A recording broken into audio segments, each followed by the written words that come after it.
নমস্কার বন্ধুরা, কেমন আছো সবাই? আমার ডেলি ভ্লগে তোমাদের অনেক স্বাগত জানাই। ভিডিওর শুরুতেই সকলকে জানাই শুভ সন্ধ্যা। তো সন্ধ্যাতে আজকে চা দিয়ে আমার ভিডিওটি শুরু করলাম। তো গত 2 দিন থেকে আমি তোমাদের সাথে সেরকম রিলস বা ভ্লগ হয়তো আপডেট দিতে পারিনি, কারণ শেয়ার করতে পারিনি, কারণ ঈশানবাবুর এক্সাম চলছে।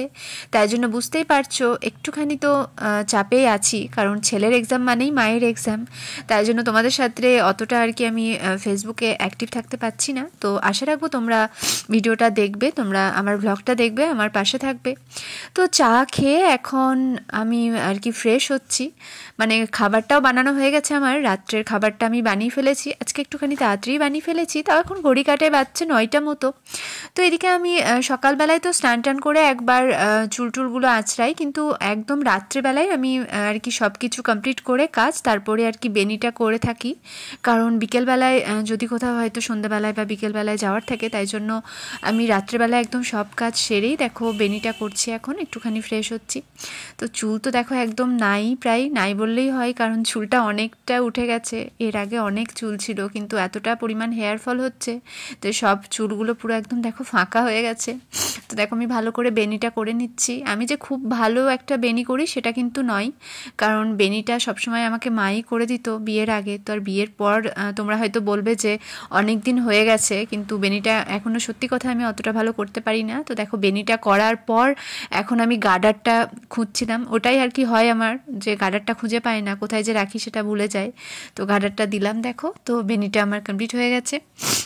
তো এরপর আমি আর কি ঈশানবাবুর পরীক্ষাটাও চলছে, এক্সামটাও চলছে, আর এদিকে আমার না একটুখানি ঠান্ডাটাও দেখো লেগে গেছে। তাই জন্য তোমাদের সাথে যখন আমি ভয়েসটা দিচ্ছি তখন দেখো নাক টানছি আর ভয়েসটা দিচ্ছি, কারণ এমনিতে শীতকালটা এলে আমার একটুখানি ঠান্ডা লাগার প্রবলেমটা হয়। তো তারপর দেখো আমি ময়েশ্চারাইজারটা ভালো করে লাগিয়ে নিচ্ছি, কারণ ময়েশ্চারাইজারটা একবার হয়তো সকালে লাগাই, কিন্তু তারপর আমি রান্না টান্না সেরে আর কি রাত্রে তো এই ময়েশ্চারাইজারটা লাগিয়ে নিই। কারণ ময়েশ্চারাইজার তো শীতকালে না লাগালে হবে না, কারণ শীতকাল বা গ্রীষ্মকাল বলে নয়, সব টাইমে আর কি ময়েশ্চারাইজার না লাগালে হয় না। আর আমার স্কিনটা এতটা পরিমাণ ড্রাই যে ময়েশ্চারাইজার একটুখানি বেশি করেই লাগাই, কারণ শীতকালে তো প্রচুর পরিমাণ ড্রাই হয়ে যায় স্কিন। তাই জন্য ময়েশ্চারাইজারটা একটু বেশি আর কি লাগাতে হয়।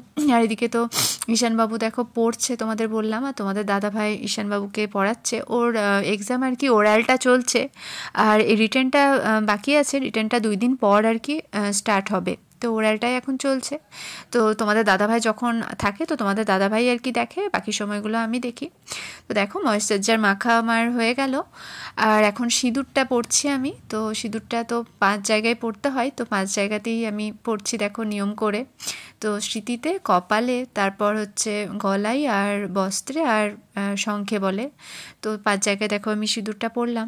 তো এটা কেন পরে আমি ঠিক জানি না, এটা পরলে বলে নাকি স্বামীর মঙ্গল হয়। তো কিন্তু এই জিনিসটা তো এর আগেও আমার যখন আর কি ঠাকুমা বা আমার দিদিমা সবাইকে দেখেছি, তারা তো কিন্তু এগুলো পড়তো না, কিন্তু তা বলে কি দাদুরা যে আয়ু পায়নি সেটা কিন্তু নয়। কিন্তু যখন আর কি যেটা আর কি শুনি সেটাই মাথার মধ্যে গাঁথি, তো সেটাই আর কি করার চেষ্টা করি।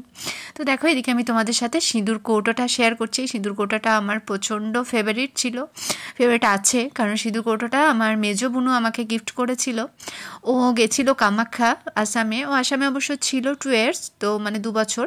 তো কামাখ্যা থেকে আমাকে এই সিঁদুর কৌটোটা এনে দিয়েছিল। তো সিঁদুর কৌটোটা আমার খুব ফেভারিট। তো দেখো আমি ভেসলিনটাও শেষে লাগিয়ে নিলাম, কারণ ভেসলিনটা তো না লাগালে একদমই হয় না, কারণ এখন তো প্রচুর পরিমাণে ঠোঁট ফাটার সময়। আর এমনিতে শীতকাল বলে নয়, আমি গ্রীষ্মকাল শীতকাল দুটো টাইমেই কিন্তু ভেসলিনটা ব্যবহার করি, কারণ আমার ভেসলিন ব্যবহারটা একটুখানি বেশি। তো তারপর দেখো আমি ভেসলিনের যে ময়েশ্চারাইজারটা সেটা একটুখানি হাতে স্কিনে একটু নিয়ে নিচ্ছি। এমনিতে যে স্কিন কেয়ার করি আমি সেটা কিন্তু নয়, আমার স্কিন কেয়ার একদমই নেই। আমি খুব আর কি স্বাভাবিক আর কি যেগুলো, তো সেগুলোই আর কি স্কিনে ইউজ করি। তো দেখো আমি তোমাদের সাথে একটুখানি রাত্রের ডিনারটাও শেয়ার করছি। তো রাত্রে হয়েছিল রুটি, হালকা ফুলকা ছোলার ডাল, খেজুর গুড়, আর তার সাথে 2 রকমের মিষ্টি। তো যাই হোক, এখনকার মতো টাটা, সবাই ভালো থেকো।